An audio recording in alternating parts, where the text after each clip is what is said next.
I always told people that numbers don't lie, but that Tuesday night when I saw my wife's tablet light up with a message she never intended for me to see, I realized that numbers were about to become my weapon of mass destruction. The notification vanished in seconds, but my brain, trained by 15 years of finding financial holes that CEOs tried to hide, had already captured the anomaly. And what I saw in those few words wasn't just infidelity, but industrial espionage wrapped in lipstick and perfume. Within 72 hours, I would transform from a faithful husband into a predator hunting two targets simultaneously, and the bloodbath I was planning would make Wall Street's worst crashes look like a minor accounting error. I sat in my home office that evening, surrounded by three monitors displaying the usual cascade of data from the acquisition I was managing. But my mind had already shifted into what I called hunter mode. Jessica had left her tablet on the couch when she went to take her nightly bath, one of those long soaks where she claimed she needed to decompress from the stress of her marketing director position. The message I glimpsed wasn't from a girlfriend discussing brunch plans or a colleague asking about campaign metrics. It was from someone named Derek, and the preview line contained confidential details about the Northbridge merger I'd been working on for 6 months. Information that should have been locked in my encrypted files in my head. My pulse didn't spike with jealousy or heartbreak. Instead, I felt that cold clarity that comes when you're analyzing a balance sheet and suddenly you spot the embezzlement pattern hiding in plain sight. I didn't storm into the bathroom demanding explanations or throw her belongings onto the street like some television drama protagonist. That kind of emotional outburst is for amateurs who want temporary satisfaction instead of permanent victory. I'm a crisis manager, a financial liquidator, the person corporations call when they need someone to dismantle a failing division without leaving evidence or loose ends. My specialty is finding the cancer in a company's body and cutting it out so cleanly that the patient doesn't even realize they were sick until they see the pathology report. So I did what I do best. I became invisible. I became methodical. I became ruthless. The next morning, I kissed Jessica goodbye, just like I had every workday for the past 8 years, watched her apply that expensive lipstick she loved, and told her I'd probably work late on the Northbridge files. She smiled that smile I'd once found enchanting, the one that crinkled the corners of her eyes, and said she understood because she also had a long day ahead with client presentations. I noticed she was wearing the black dress I'd bought her for our anniversary last year, the one that hugged her figure in ways that made heads turn, and I wondered if Derek appreciated how I'd funded his mistress's wardrobe. The thought should have made me angry, but instead I felt nothing except that familiar analytical detachment. She was already a closed account in my mind, a bad investment that needed to be written off, and I was simply documenting the losses before filing the paperwork. My first stop wasn't a lawyer's office or a private investigator's agency. I went straight to my firm's IT department, where I had a long conversation with Marcus, our digital forensics specialist who I'd saved from a nasty insider trading investigation 3 years ago. People think loyalty can't be bought, but that's naive. Loyalty is just debt by another name, and Marcus owed me everything. Within 2 hours, I had full access to Jessica's cloud storage, her email accounts, her social media messages, and most importantly, her location data from the GPS tracker in her luxury SUV that I'd been paying for since she graduated from her modest sedan 4 years ago. I didn't need Marcus to interpret the data. I'm perfectly capable of reading a map that showed my wife's car spending 3 afternoons a week at the Meridian Hotel downtown, while her calendar claimed she was at client meetings across the city. The financial records told an even better story. Jessica's credit card statements revealed a pattern of charges at high-end restaurants, boutiques, and jewelry stores. But here's where it got interesting. She wasn't paying for these luxuries herself. The transactions were being reimbursed by a corporate card belonging to Vance Industries, a mid-tier manufacturing company that had been trying to compete with my clients for government contracts. I pulled up their corporate structure, ran a few searches through public records databases, and felt my lips curl into something that might have resembled a smile if it had contained any warmth whatsoever. Derek Vance was listed as CEO, one of those executive types who appeared on magazine covers talking about innovations and leadership while contributing absolutely nothing of value to actual business operations. But the real revelation came when I dug deeper into Vance Industries' ownership structure. Derek Vance might have had the title in the corner office, but he owned exactly 0% of the company's equity. The controlling interest, 92% of voting shares, belonged to his wife, Victoria Vance, who served as chairman of the board and whose signature appeared on every major contract and financial filing. Derek was a facade, a pretty puppet who played CEO, while his wife's inherited fortune bankrolled his lifestyle and his company. This wasn't just infidelity. This was a complete ecosystem of deception where my wife was stealing my intellectual property to feed her lover, who was using his wife's money to fund their affair, which meant that somewhere in this mess was a woman who had even more reason to want revenge than I did. I spent the next 48 hours living a strange double life that would have destroyed a lesser man's sanity. During the day, I was the perfect professional, conducting conference calls, reviewing acquisition terms, and negotiating with attorneys about due diligence procedures.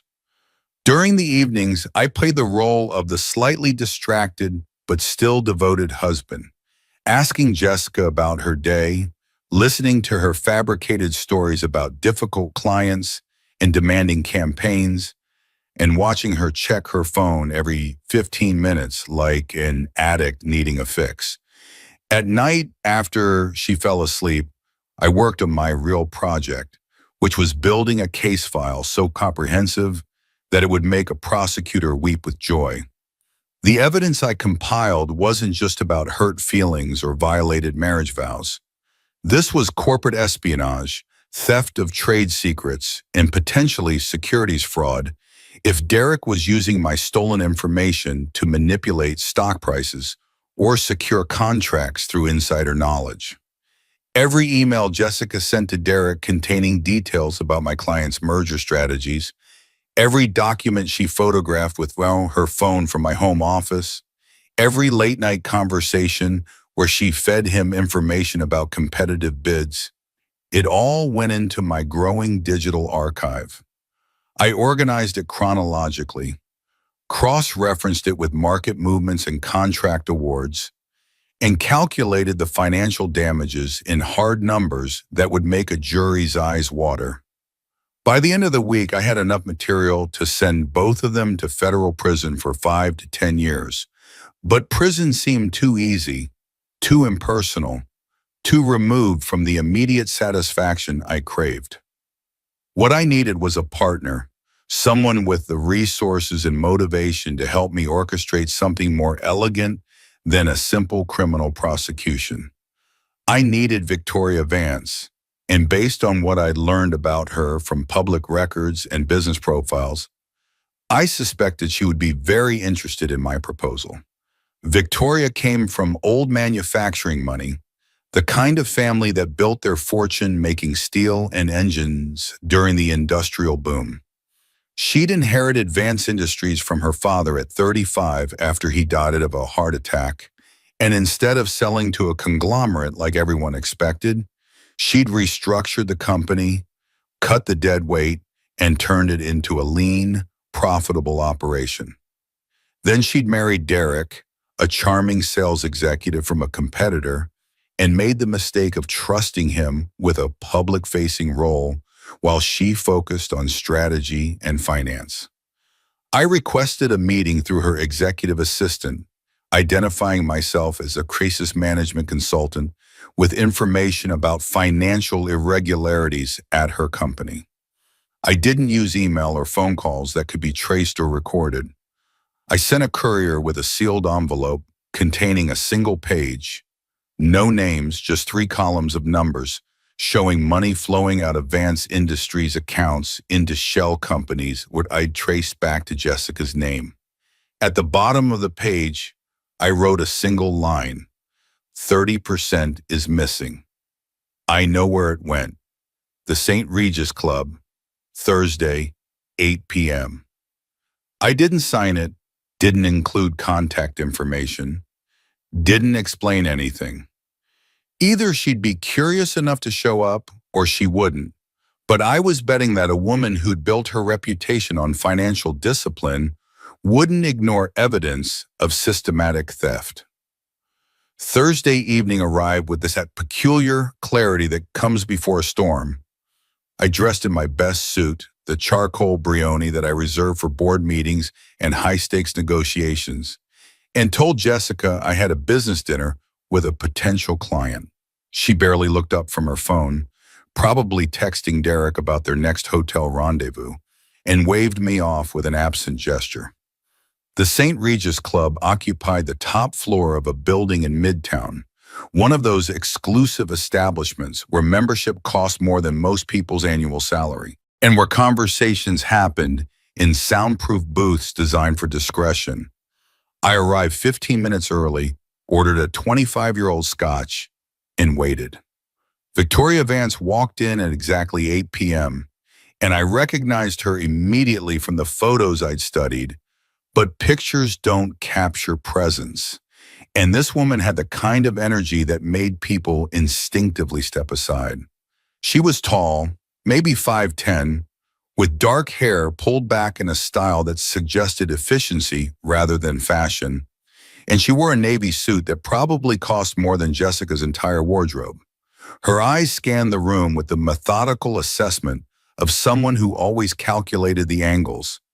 And when she spotted me in the corner booth, I saw no hesitation, no uncertainty, just the purposeful stride of someone who decided this meeting was worth her time. She sat down across from me without offering a handshake or small talk, placed a slim black portfolio on the table and waited. I appreciated the professionalism. This wasn't going to be an emotional conversation about betrayed spouses seeking comfort or validation. This was going to be a business negotiation between two people who understood that revenge, when done properly, is just another form of strategic planning. I slid a folder across the table, thicker than the single page I'd sent her, and watched her face as she opened it and began reading. I'd organized the contents like a financial prospectus, complete with executive summary, detailed findings, supporting documentation, and recommended actions. The first section documented Derek's systematic embezzlement, showing how he'd established 3 shell companies under Jessica's name and social security number, funneling money from Vance Industries' procurement budgets through fake vendor contracts. The amount started small 3 years ago, maybe $50,000 here, $20,000 there, but they'd grown exponentially as he gained confidence. And in the past 6 months alone, he'd stolen over $2 million. The second section detailed the affair itself, not with sordid photos or emotional appeals, but with receipts, hotel invoices, and credit card statements that showed a pattern of company resources being used for personal entertainment. The third section, and this was my favorite, outlined how Derek was using information stolen from my clients to undercut bids and secure contracts that Vance Industries shouldn't have been able to win. I watched Victoria's expression as she read, and if she felt any emotional reaction to learning that her husband was sleeping with another man's wife while robbing her company blind, she didn't show it. Her face remained professionally neutral, but I noticed her jaw tighten slightly when she reached the page showing that Derek had used her corporate card to buy Jessica a diamond bracelet worth $35,000. She closed the folder, folded her hands on top of it, and looked at me with eyes that probably made weak executives confess to budget overruns and missed deadlines. When she finally spoke, her voice had the temperature of liquid nitrogen. She asked me what I wanted, cutting straight through any pretense that this was about morality or justice or wounded pride. I told her the truth. I wanted total destruction of both targets, public humiliation that would make them unemployable in any professional capacity, and financial devastation that would take them decades to recover from if they ever did. I wanted Derek stripped of his title, his reputation, and his access to her money. I wanted Jessica to lose everything I'd helped her build, every contact I'd introduced her to, every opportunity I'd created through my network. Most importantly, I wanted them to understand that they hadn't just betrayed their spouses. They'd made the fatal mistake of betraying partners who were smarter, richer, and infinitely more dangerous than they'd realized. Victoria listened to my proposal without interruption, and when I finished it, she pulled out her own folder from the portfolio. It contained divorce papers already prepared, asset protection documents transferring her personal wealth into trusts that Derek couldn't touch, and a criminal complaint drafted by her attorneys detailing the embezzlement with enough evidence to trigger a federal investigation. She'd known something was wrong, had apparently been conducting her own audit for weeks, but she hadn't had the full picture until I provided the connection between Derek's theft and his affair with Jessica. She told me she'd been planning a quiet divorce with a generous settlement to avoid public scandal, but now that she understood the scope of his betrayal and his connection to corporate espionage, she was willing to pursue something more aggressive. We spent the next 2 hours planning what could only be described as a coordinated demolition project. Victoria wanted to expose Derek at the company's annual gala, a black-tie charity event that drew media coverage and industry leaders, where he was scheduled to announce record profits and unveil an expansion plan. I pointed out that Jessica would likely attend as his guest, claiming it was a networking opportunity for her marketing career, which meant we could handle both targets simultaneously in front of an audience that included their professional peers, potential clients, and business journalists. The publicity would be devastating and permanent. Victoria made a phone call to her head of security, instructing him to have a comprehensive audit ready to present at the gala, complete with visual aids and documentation that could be distributed to attendees and media. I contributed my own resources, including forensic accountants from my firm who could verify the numbers and testify if needed, attorneys who specialized in corporate fraud cases, and my connections with several business journalists who would be very interested in a story about a CEO stealing from his own company to fund an affair with a corporate spy. We divided responsibilities like generals planning a military campaign, identifying potential obstacles, preparing contingency responses, and ensuring that every detail was documented and verifiable. This wasn't going to be an emotional confrontation that people could dismiss as a domestic dispute. This was going to be a public execution with receipts, witnesses, and irrefutable evidence. Before we parted that night, Victoria asked me one question that I respected her for asking. She wanted to know if I felt guilty about destroying Jessica's life, if I had any reservations about humiliating her in front of hundreds of people, if I worried that I was being too harsh or vindictive. I answered honestly. I told her that Jessica made her choices knowing exactly what she was risking, that she'd actively participated in criminal activity by stealing confidential information, and that she'd shown no remorse or hesitation while spending my money to fund her affair with a man who was robbing his own wife. Guilt is what you feel when you've done something wrong. I felt nothing except satisfaction that I was about to balance a very unbalanced equation. The next 2 weeks felt like the calm before a hurricane that you know is coming but can't quite predict. I continued my normal routine, working on the Northbridge acquisition, attending client meetings, and maintaining the fiction of a stable marriage. Jessica remained completely oblivious to the storm gathering around her, still texting Derek constantly, still lying about her afternoon appointments, still wearing the expensive clothes and jewelry that I now knew had been purchased with stolen money. There was a surreal quality to these days, like watching a play where I knew the ending, but the other actors were still improvising their way toward inevitable tragedy. I used that time to quietly liquidate joint assets and protect my financial interests. I transferred money from shared accounts into trusts and retirement funds that Jessica couldn't touch in a divorce. I sold the vacation property in the Hamptons that was technically in my name, but that we treated as marital property. I shifted investments out of anything Jessica had signing authority over.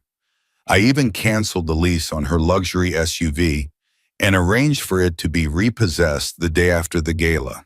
By the time I was done, the financial landscape of our marriage had been completely restructured, with everything of value locked behind legal walls that would take years and hundreds of thousands in attorney fees to breach.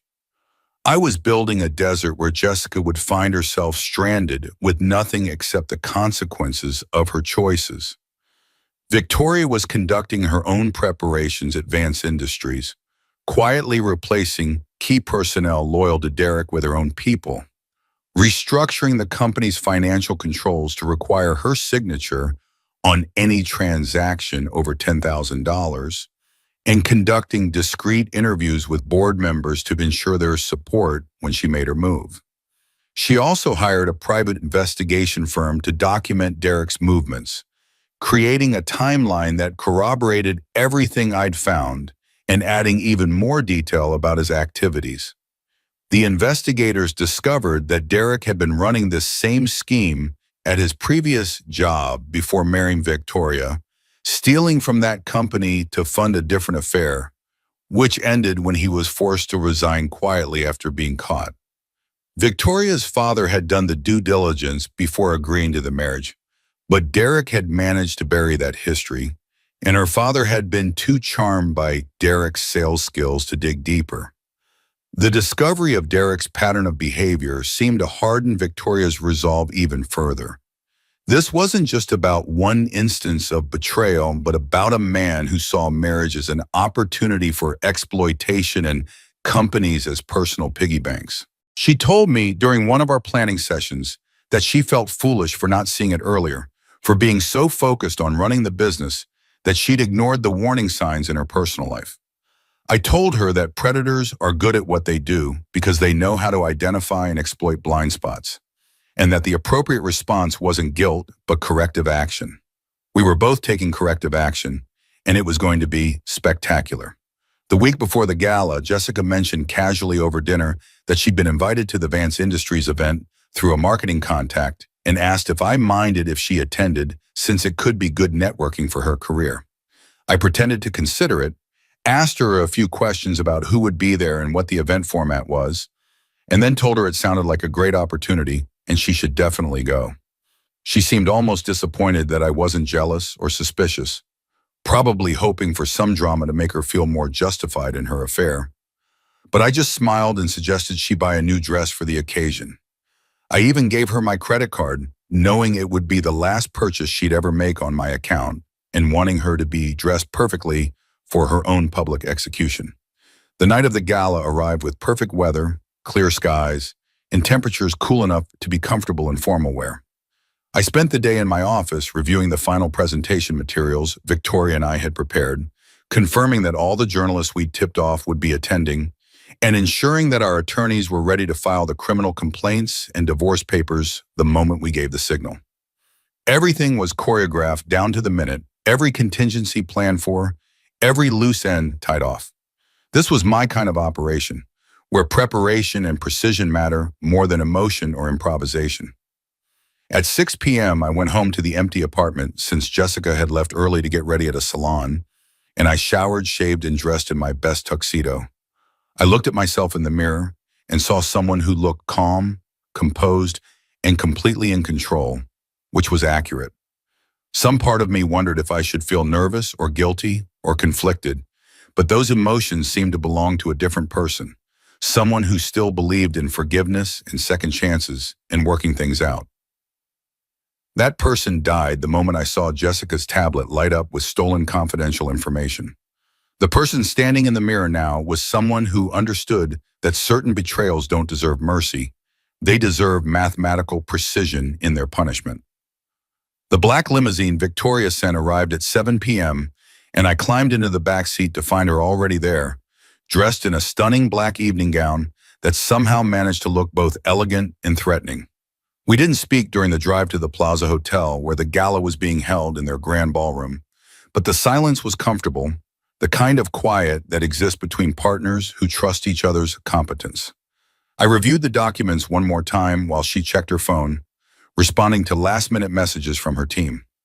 As we pulled up to the red carpet entrance, where photographers and media were already gathering, I felt that familiar pre-negotiation adrenaline, the chemical rush that comes right before you walk into a boardroom to deliver news that's going to change everyone's life. We stepped out of the limousine together, and I offered Victoria my arm in a gesture that was both chivalrous and strategic. The camera started flashing immediately, and I could hear confused murmurs from the reporters who recognized both of us, but couldn't figure out why we were arriving together. Victoria Vance and Grant Stone weren't supposed to be allies. Our companies competed for contracts. Our professional circles overlapped but didn't merge, and there was no reason for us to be attending this event as a couple. The confusion was perfect. It would make everyone pay attention, make them wonder what was happening, and ensure that every eye in that ballroom would be watching when we made our move. We walked through the hotel lobby and into the grand ballroom, where the gala was already in full swing. Crystal chandeliers cast prismatic light across tables draped in white linen, waiters circulated with champagne and hors d'oeuvres, and the cream of New York's business society mingled in clusters, making deals and connections while pretending to care about the charity being supported. I scanned the room methodically, looking for my targets, and found them near the stage where Derek was supposed to give his address later in the evening. He was holding court with a group of investors, playing the role of successful CEO, gesturing expansively while people laughed at his jokes. Jessica stood beside him wearing the red dress she'd bought with my credit card, looking radiant and confident, completely unaware that she was about to become the cautionary tale people would reference for years. The moment they noticed us, I watched their faces transform in slow motion, and it was one of the most satisfying things I'd ever witnessed. Derek's expression went from self-satisfied pride to confusion to recognition to absolute horror in the space of about 3 seconds. His champagne glass actually slipped from his fingers, shattering on the marble floor with a sound that made people nearby turn to look. Jessica's reaction was even better.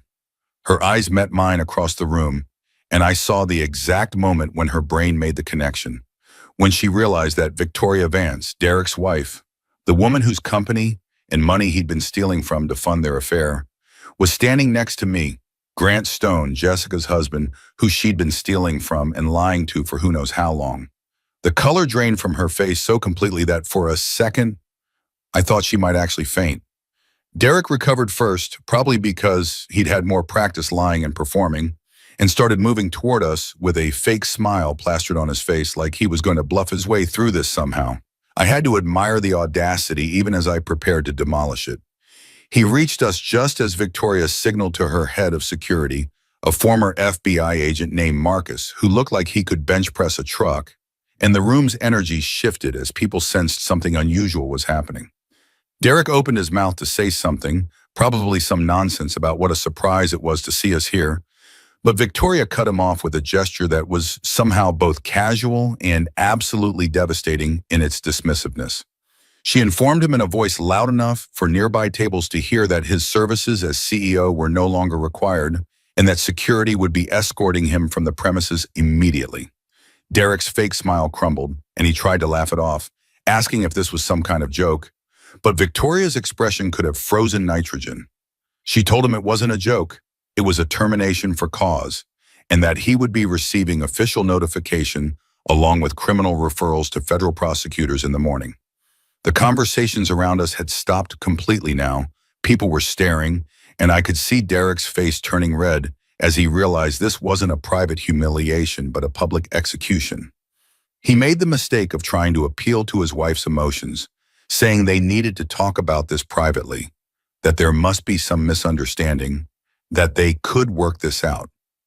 Victoria simply looked at him with the kind of cold assessment you might give a malfunctioning piece of equipment before shutting it down, and told him that the misunderstanding was his belief that he was irreplaceable or valuable. She explained that she'd already installed a new interim CEO, that the board had been briefed and approved her decision unanimously, and that his personal belongings from the office were being boxed up as they spoke. Derek's eyes were wild now, darting around looking for support or sympathy, but everyone was just watching like this was dinner theater included with their ticket price. That's when Jessica made her fatal error in judgment. She rushed over, probably thinking she could de-escalate the situation or protect Derek, and grabbed his arm while glaring at me like I was the villain in this scenario. She actually had the nerve to say that I was being cruel and vindictive, that I should be ashamed of myself for ruining what was supposed to be a lovely evening, that Derek and Victoria's marriage problems had nothing to do with me, and I should mind my own business. The absolute audacity of that statement, coming from a woman who'd spent months stealing my confidential information and sleeping with another woman's husband, was so stunning that I almost laughed. Almost. Instead, I pulled out my phone, opened the presentation file I'd prepared, and handed it to one of the event staff with instructions to put it on the main screen that had been showing charity promotional videos. Within seconds, the romantic montage of children being helped by the charity was replaced by a different kind of story, one told in bank statements, hotel receipts, text messages, and financial transfers. The title slide read, "A Case Study in Corporate Theft and Infidelity, How Derek Vance Stole $2 million to Fund an Affair." The room went completely silent except for the sound of someone gasping. I let the slides advance automatically, each one more damning than the last. There were bank transfers from Vance Industries accounts to shell companies registered in Jessica's name.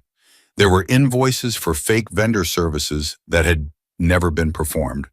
There were credit card statements showing charges at hotels during hours when both Derek and Jessica were supposedly at separate business meetings. There were text messages discussing my confidential client information, showing how Jessica was feeding Derek insider knowledge about merger negotiations and competitive bids. It was all there, documented, verified, time-stamped, and completely impossible to deny or explain away. The presentation reached the slide showing Derek using Victoria's corporate card to buy Jessica expensive gifts, and I heard someone in the crowd say something about what an idiot he was to steal from his own wife. Another voice wondered how Jessica had access to confidential merger information, and I watched as several people I recognized from my professional network made the connection and started taking out their phones, probably texting their colleagues about what they were witnessing. This was better than I'd hoped. The story was spreading in real time, being documented and shared, becoming part of the permanent record that would follow both Derek and Jessica for the rest of their careers. Derek tried one more desperate move, shouting that the documents were fabricated, that I'd created false evidence because I was jealous and wanted to destroy him. It was weak and everyone knew it, but I decided to address it anyway because I wanted no ambiguity about what had happened here. I walked up to the microphone at the podium and the room fell silent. I explained that every document in the presentation had been verified by forensic accountants, that law enforcement had been provided with the originals, and that both Derek and Jessica would have ample opportunity to dispute the evidence in court when they were charged with embezzlement, theft of trade secrets, and conspiracy to commit fraud. I'd told the room that I was Grant Stone, that the woman Derek had been sleeping with and using as his accomplice in corporate espionage was my wife Jessica, and that I'd spent the last 3 weeks building an airtight case that would probably send them both to federal prison for 5 to 10 years.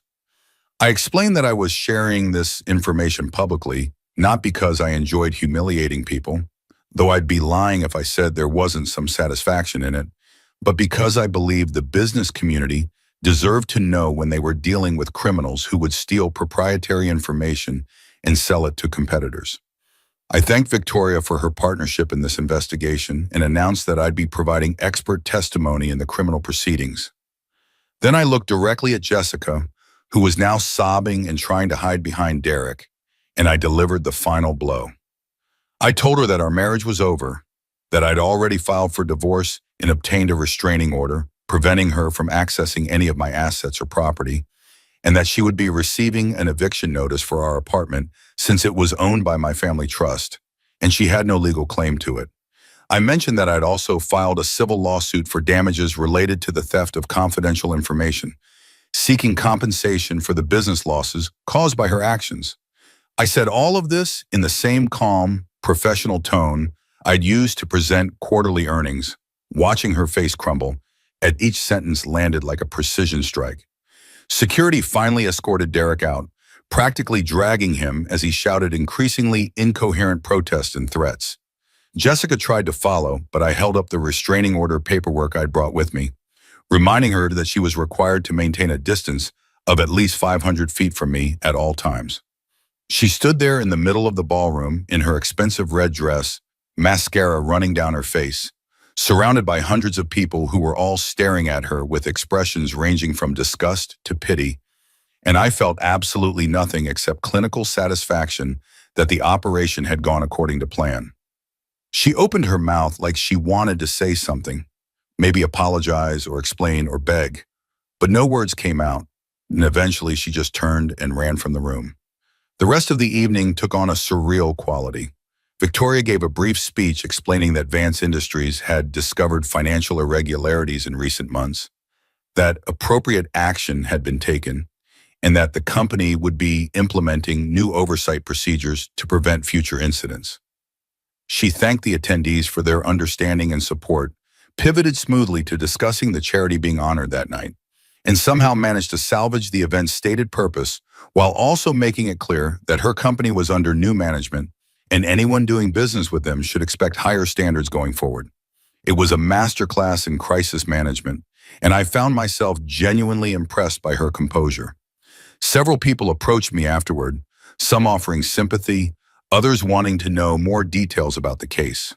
A few clearly trying to assess whether their own business relationships might be compromised.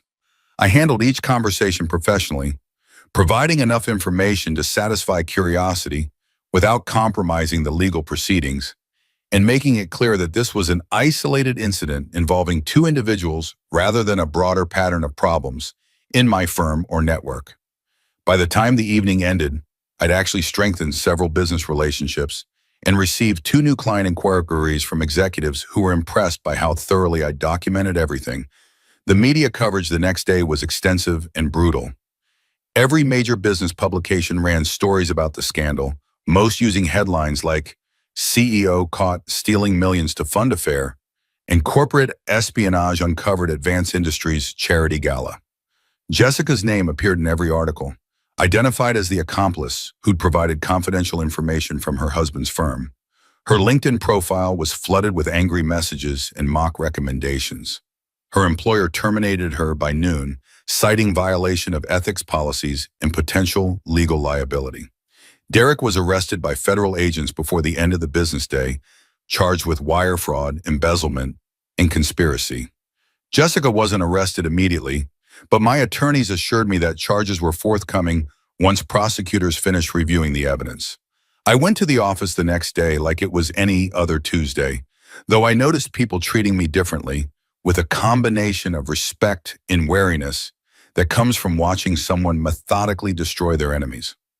My partners called an emergency meeting where they expressed concern about the publicity and potential impact on client relationships, but I presented them with the same documentation I'd shown the public, demonstrating that I'd been the victim rather than the perpetrator, and that I'd handled the situation in the most professional way possible given the circumstances. By the end of the meeting, they were congratulating me on protecting the firm's intellectual property and discussing whether we should pursue additional civil remedies. The legal proceedings unfolded exactly as predicted. Derek pleaded guilty to embezzlement in exchange for a reduced sentence of 7 years in federal prison and full restitution to Vance Industries, though since he had no assets left after Victoria's divorce attorneys finished with him, The restitution was largely symbolic. Jessica fought the charges initially, hiring a criminal defense attorney with money borrowed from her parents. But the evidence was overwhelming, and her attorney eventually advised her to accept a plea deal. She received 4 years for conspiracy and theft of trade secrets, with provisions allowing early release for good behavior, but the federal conviction meant her career in corporate marketing was finished forever. Victoria proceeded with her divorce using grounds of fraud and infidelity, which in New York meant Derek received nothing in the settlement except his personal clothing and a 13-year-old sedan she'd been generous enough to let him keep. She restructured Vance Industries, bringing in new executives and implementing financial controls that would make future embezzlement nearly impossible. And the company's stock actually increased after the scandal because investors appreciated her transparency and swift action. She sent me a bottle of extremely expensive whiskey with a note thanking me for the partnership and suggesting we grab lunch sometime to discuss potential business opportunities. My divorce from Jessica was finalized within 6 months since she didn't contest anything, and I'd already divided the assets in a way that left her nothing to fight over. The apartment, the investment accounts, the vacation property proceeds, everything went to me or into trusts she couldn't touch. She asked through her attorney if we could meet to talk, maybe work out some kind of financial support arrangement since she was going to prison and had no resources. But I declined. I instructed my attorney to remind her that she'd made choices knowing the potential consequences, that she'd committed crimes for which she was being punished, and that I felt no obligation to ease the burden of consequences she'd brought upon herself. 3 months after the gala, after the initial media frenzy had died down and the legal proceedings were moving through the system, I was working late at my new office with a view of Central Park when Victoria called. She wanted to know if I'd be interested in serving as a consultant for Vance Industries, helping her implement the financial oversight systems we had discussed. The contract she proposed was generous, and I accepted, not because I needed the money, but because I discovered that Victoria and I worked well together. We understood each other's approach to business and life, appreciated efficiency and precision, and had no patience for emotional messiness or unnecessary drama. Our professional relationship eventually evolved into something more personal, though neither of us was in any hurry to remarry or declare romantic feelings. We had dinner occasionally, attended industry events together, discussed strategy and business philosophy during long evenings at her penthouse or my condo. It was comfortable and uncomplicated, based on mutual respect and shared values rather than passion or need. She told me once that she appreciated my directness, that most men were either intimidated by her wealth and power or trying to exploit it, but I treated her like an equal partner, which was refreshing. I told her the feeling was mutual. I thought about Jessica sometimes, usually when I received updates from my attorneys about the progress of her criminal case. I wondered if she ever grasped the full extent of what she'd lost, whether she understood that the issue wasn't just the affair, but the betrayal of trust and theft of proprietary information that I'd worked years to develop. I wondered if Derek had explained to her that his grand promises of leaving Victoria and building a life together had been lies he told to manipulate her into being his accomplice. Mostly, though, I wondered if either of them had learned anything from the experience, or if they were just bitter people blaming everyone except themselves for the consequences of their actions. The message Jessica left on my office voicemail about a month before her scheduled prison surrender answered that question. She was crying, saying she'd made terrible mistakes, but I'd destroyed her life unnecessarily, that I could have just divorced her quietly instead of making it a public spectacle and getting her charged with crimes.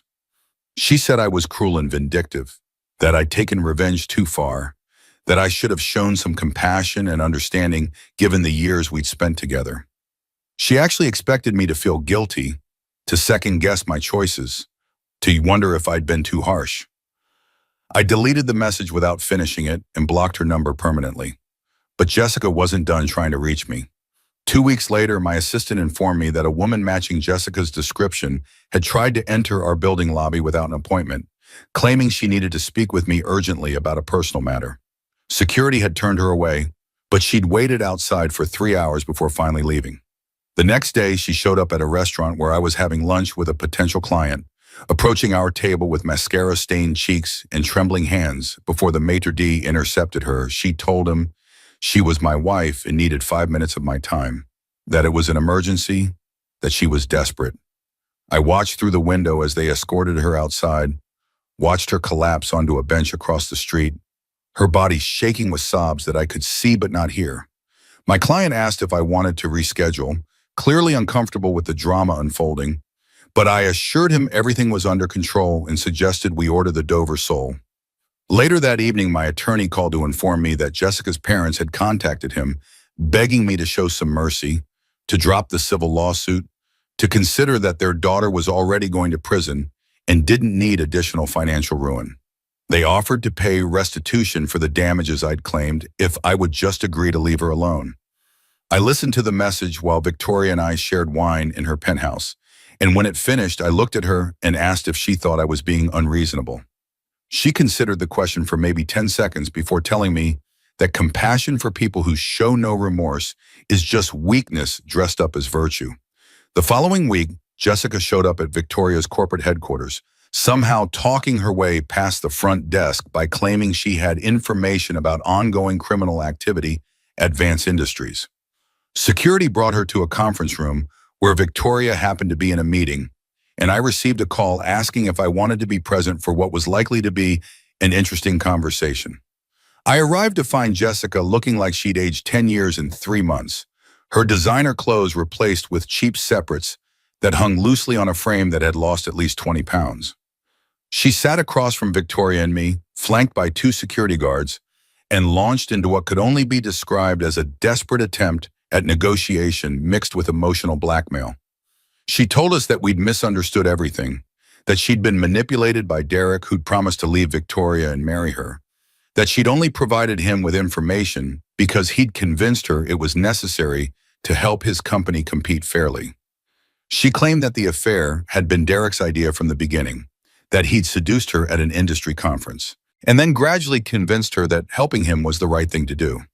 She said she'd been stupid and naive, that she'd believed his lies about loving her and building a future together, and that we were punishing her for being a victim rather than a criminal. It was a masterful performance, complete with tears and trembling voice, and it might have been effective if I didn't have recordings of her laughing about how easy it was to steal my files and how much she enjoyed spending my money while sleeping with someone else. Victoria let her finish the entire speech before calmly pulling out her own tablet and playing a video file. It was security footage from the Vance Industries parking garage, showing Derek and Jessica in his car 6 months ago, and the audio was crystal clear. Jessica wasn't being manipulated or coerced. She was actively planning how to extract more information from my files, discussing which of my clients would be most vulnerable to losing contracts, and joking about how oblivious I was to what was happening under my own roof. The footage showed her initiating physical contact with Derek, laughing at his jokes about me being too focused on numbers to notice a woman's needs, and suggesting they celebrate their latest successful information theft at the Plaza Hotel. It was devastating evidence that destroyed any claim of victimhood or manipulation. Jessica's face went white as she watched herself on screen, and whatever negotiating position she'd hoped to establish evaporated instantly. Victoria informed her that this footage, along with hours of similar material, had already been provided to prosecutors and would be used at trial to demonstrate her active participation and enthusiasm for the criminal enterprise. I added that her parents' offer of restitution was insufficient given that my actual damages exceeded $3 million when accounting for lost contracts and damaged business relationships, and that I would be pursuing full collection regardless of her prison sentence. Security escorted her out while she screamed obscenities about what horrible people we were, how we destroyed her life over a mistake, how karma would catch up with us eventually. The guards had to physically carry her to the elevator as she continued shouting threats and accusations that echoed through the marble lobby. People asked me sometimes if I regretted how I'd handled everything, if I wished I'd been less thorough or more forgiving. The answer was always no. Jessica and Derek hadn't just betrayed their spouses. They'd committed crimes that hurt real people and companies. They'd stolen money, traded in confidential information, and done it all with complete disregard for anyone except themselves. The fact that their punishment was severe didn't make it unjust. It made it appropriate. I'd simply ensured that the legal system and public opinion had access to the full truth, and that both of them faced consequences proportional to their actions.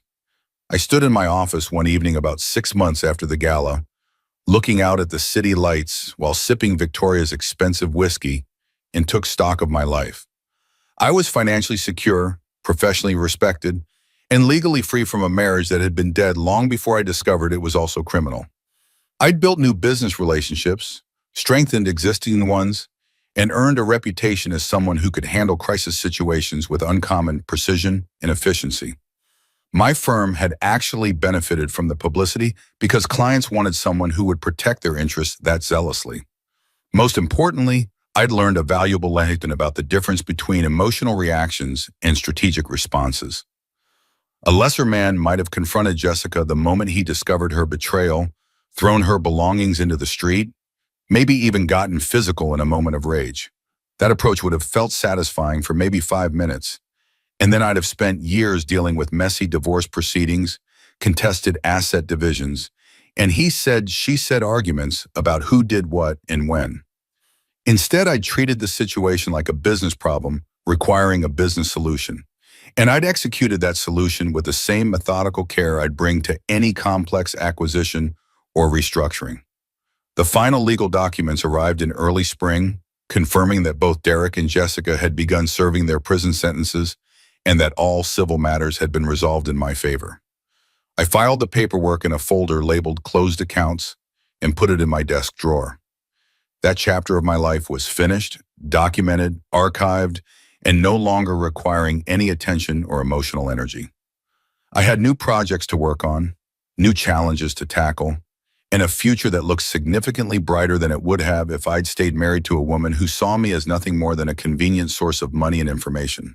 Victoria and I met for dinner that night at a restaurant where we'd become regulars, and over excellent wine and perfectly prepared steaks, we discussed the latest developments in advanced industries and some potential partnership opportunities she wanted to explore. The conversation was intelligent and engaging, focused on strategy and execution rather than feelings and vulnerability. When we finished eating, she asked if I wanted to come back to her place to review some documents, and I agreed, knowing that the documents were real, but also understanding that we'd probably end up talking about other things too. Walking out of the restaurant into the cool spring evening, I realized that I felt genuinely content for the first time in years. Not happy in some ecstatic emotional sense, but satisfied with the direction my life was heading and confident in my ability to handle whatever challenges came next.